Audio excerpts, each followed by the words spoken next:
अच्छा, कहते हैं मन में जब उद्देश्य अच्छा हो, लक्ष्य आपका मजबूत हो, तो मंजिल आसान होती है। उधर से आ रहे देवर्षि नारद बीणा बजाते हुए, नारायण हरि नारायण हरि। भेंट हो गई। नारद जी भी समझ गए ये सुपात्र है, सुनीति का बालक है ध्रुव, ये बड़ा ही अच्छा है, ऐसा शिष्य मुझे मिल जाए तो मेरा जीवन धन्य हो जाए। पर परीक्षा लेके देखता हूं कच्चा है कि पक्का। आगे बढ़े नारद जी। मेरे सज्जनों, जैसे ही आगे बढ़े हैं, ध्रुव जी ने संत को देखा तो दंडवत प्रणाम किया। समझ गए देवर्षि नारद कि पहली सीढ़ी तो मजबूत है, संत को देख करके प्रणाम कर लिया और आगे बढ़े। अब उत्तान यानी पूछने लगे नारद जी, अरे पुत्र कौन हो तुम, कहां जा रहे हो? बोले मैं उत्तानपाद का पुत्र हूं, माता सुनीति का, और मैं जंगल में भगवान को प्राप्त करने जा रहा हूं।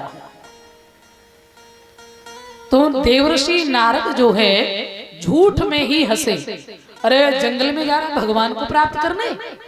अरे माँ तो बब्बर से रहता है और तेरे जैसा छोटा बालक 2 मिनट में नाश्ता कर जाएगा तेरा। अरे तेरी मैया कैसी है जो उसे जंगल में तुझे भेज दिया?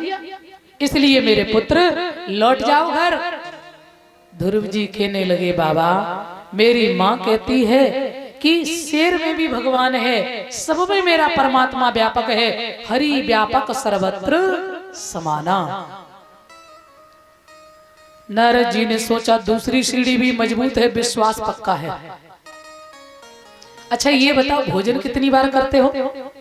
ध्रुव जी बोले मैया कराए तो 3 बार भी कर ले और ना कराए तो 1 बार भी ना। नारद जी बोले फिर वही तो कह रहे हैं, माँ जंगल में तेरी मैया तोड़ी बैठी है तो भोजन कराएगी। अरे बेटा लौट जाओ। सो ध्रुव जी ने कहा कि आप नारद नहीं हो सकते हो, तुम कोई बेरुपया हो। क्यों? मैंने सुना है कि नारद, मेरी माँ कहती है कि नारद जी जिसको मिल जाए तो समझ लो उसका रिजर्वेशन पक्का। जिसके गले में कंठी नारद बांध देना तो उसको समझ लो भगवान मिलना कंफर्म है। पर तुम नारद नहीं हो। क्यों? तुम मुझे भगवान से दूर कर रहे हो। नारद जी की आंखों में आंसू आ गए, दौड़ के अंक में भर लिया ध्रुव जी को और कहने लगे, पुत्र सच में मैं ही नारद हूं, मैं तेरी परीक्षा ले रहा था, तू पास हो गया, पर जाओ पुत्र मधुवन में। ध्रुव ने कहा फिर मेरा कोई गुरु नहीं है, आप ही बन जाओ। तो देवर्षि नारद ने 12 मंत्र दिया, ओम नमो भगवते वासुदेवाय मंत्र दिया और कहा पुत्र इसी मंत्र का जाप करना, भगवान तुम्हें अवश्य दर्शन देंगे। तो मेरे श्रोता बंधु ध्यान रखना, मधुवन में गए, यमुना में स्नान किया, भजन आरंभ किया है गुरु के वचन पर दृढ़ विश्वास करके। इसलिए कहते हैं गोस्वामी तुलसीदास,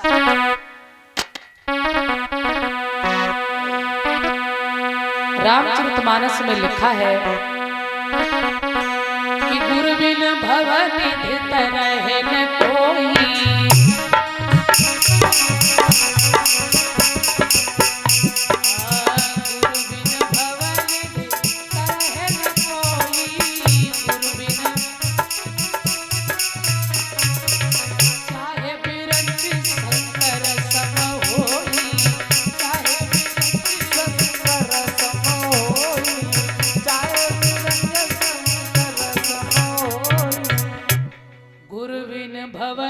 तरह न कोई और चाहे बिरंच शंकर सम होई।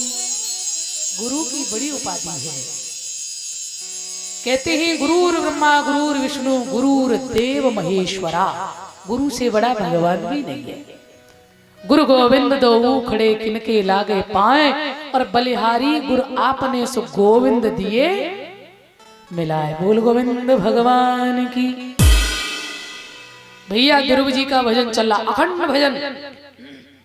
पहला महीना आरंभ हुआ, ओम नमो भगवते वासुदेवाय, ओम नमो भगवते वासुदेवाय, ओम नमो भगवते वासुदेवाय। कहते हैं कि 3 दिन तक ध्रुव जी कुछ भी नहीं खाते हैं। 3 दिन के बाद में केवल फल खा के भजन कर रहे हैं। दूसरे महीने में 6 दिन तक कुछ नहीं खाते हैं, 6 दिन के बाद पत्ते खाकर भजन कर रहे हैं।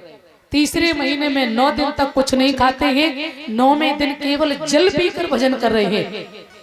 चौथा महीना आरंभ हुआ, 12 दिन तक कुछ भी नहीं खाते हैं, 12वें दिन केवल वायु पी करके भजन कर रहे हैं। ऐसा अखंड भजन, और जब अखंड भजन किया है ना, तो ऐसा भजन कि ध्रुव जी ने अपनी प्राण वायु को, मन को एकाग्र कर और ब्रह्मरंध्र में जाकर के अपनी श्वास को रोक लिया।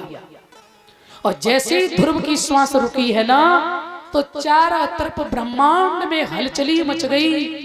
त्रहामाम त्रहामाम, रक्षा करो प्रभु बचाओ।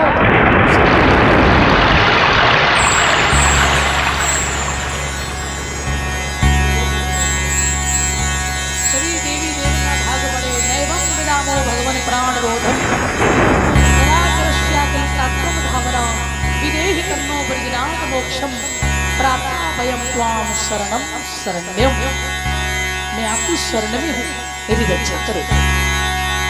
भगवान मुस्कुरा के बोले हैं कि चिंता ना करो, अभी जाते हैं। सुनीति के पुत्र ने अपनी श्वास को रोक लिया है, हम जाके दर्शन देंगे, उसका प्राण संचरित हो जाएगा, तुम्हारी भी श्वास चलने लग जाएगी। सुखदेव जी कहते हैं जरा सावधान, भगवान जा रहे हैं ध्रुव को दर्शन देने नहीं, दर्शन करने। ऐसी भक्ति होनी चाहिए जीव के अंदर। ये श्रेष्ठ भक्ति है कि इतनी भक्ति करो कि परमात्मा तुम्हारे पास आने में मजबूर हो जाए, तब तो तुम भक्त हो। नहीं तो दिखावटी बनावटी भक्ति से कोई फायदा। बोलिए गोविंद भगवान चल दिए। वो मतवारिया की चाल